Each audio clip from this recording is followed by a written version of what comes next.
एगो लड़की कहती अपना चाहे वाला लड़कन से का कहती है टाइम ना मिलल है नया साल में चिटरी बहुत तारी बाकी देख देख के जाती है कहती है कि सुनो का हो कि चलो धागा मारी ठंडा अरे कोते बुलाना तारी जय हो सब सरकारी जन बूझा आए हाय हाय हाय कि चलो धागा मारी ठंडा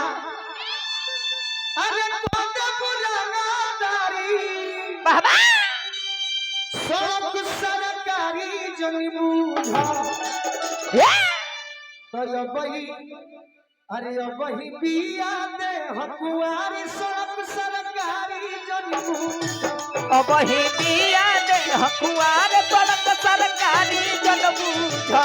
वही पिया दे हकुआरी सब सरकारी जन बूझा अब ही दिया दे हकुआरी सड़क सरकारी जन बूझा चलो धक्का मारी ठंडा कोदम रंगदारी सब सरकारी जन बूझा चलो धक्का मार ठंडा कोदम लगाड़ी सड़क सरकारी जन बूझा वही पिया दे हकुआरी सब सरकारी जन बूझा अब ही दिया दे हकुआरी सड़क सरकारी जन बूझा वही पिया दे हकुआरी सब सरकारी जन बूझा अब ही दिया दे हकुआरी सड़क सरकारी जन बूझा ए राजा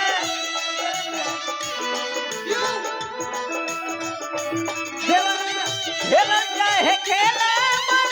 जवानी से खेला चाहे खेला मन जवानी से राजा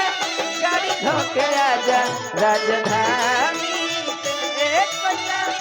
गाड़ी धोके आजा राजधानी से अब ही छोड़ दे हकुआरी सड़क सरकारी अब ही दिया दे हकुआरी सड़क सरकारी जनबू शनिवार से हमरा गार्जियन बड़ी श्री अनिल सिंह जी पूर्व प्रमुख साहब हमरा का आशीर्वाद दिले बनी बार बार प्रणाम। हाँ जी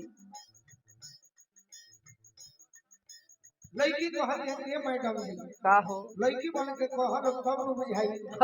नया गीत ये से दे तने के तने है हमार भाई लोग के मन लग जाए कि अई ठीक है चलो जदी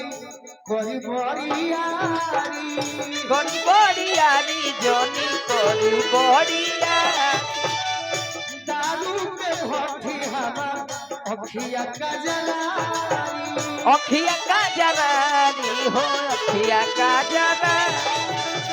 अरे दारू के भट्टी हमार अखिया का जलारी अखिया का जरानी हो अखिया का जरा ढेर गरमी चहल बाता देह में ही जझारी सड़क सरकारी जन बूझो ढेर गर्मी चढ़ल बात देह में जठाही सड़क सरकारी जन बूझ ढेर गरमी चहल बाता देह में ही जझारी सड़क सरकारी जन बूझो अब देहिया बिया कुआरी सड़क सरकारी जन बूझो अब ही देहिया बिया कुमारी सड़क सरकारी जन बूझ नयका साल में तहार हम दीवाना ये से भइल बानी मैडम जी हाँ जी कि सपना देखनी है दिन में हाँ कि हमरा से कहले बाड़ू का आँखी से को बबुआई मिली ना हरियारी मिली ना हरियारी हो मिली ना हरियारी जेकरा के चाह बहु है ये तो हमार चोरी खेत तो हर चोरी हो खेत हमार चोरी ए छाती में छाप बोली भाई हमार मारी सब सरकारी जन बूझो छाती में जो बोली भाई हमर मारी सड़क सरकारी सरकारी जन बुझ कि अब ही बिया दे हकुआरी सोलंग सरकारी जन बुझा अब ही दिया दे हकुमारी सड़क सरकारी जन बुझ अब ही बिया दे अब ही दिया दे हकुमारी सड़क सरकारी जन बुझ और का ताना का हमारे नंगी ताना होता लिया जी एगो बात आज ऐलान कर दो आहो गोलुए से फसल बानी बात सुनो साफा बात सुनो चाचा हो बात सुनो चाचा एकरे से शादी करबू घाटा चाहे ना घाटा चाहे ना भाहो घाटा चाहे ना भा बड़ी है ओ कोई हम बाबा शिकारी सड़क सरकारी जन बुझा करुए अगुवाई हमार बाबा हो शिकारी सड़क सरकारी जन बुझ कयो कहीं नहीं अभी कुआरी सरकारी जन बुझा कि अब ही देहिया बिया कुमारी सड़क सरकारी जन बुझ कि अब ही देहिया बिया कुमारी सड़क सरकारी जन बुझ कि अब ही देहिया बिया कुमारी सड़क सरकारी जन बुझ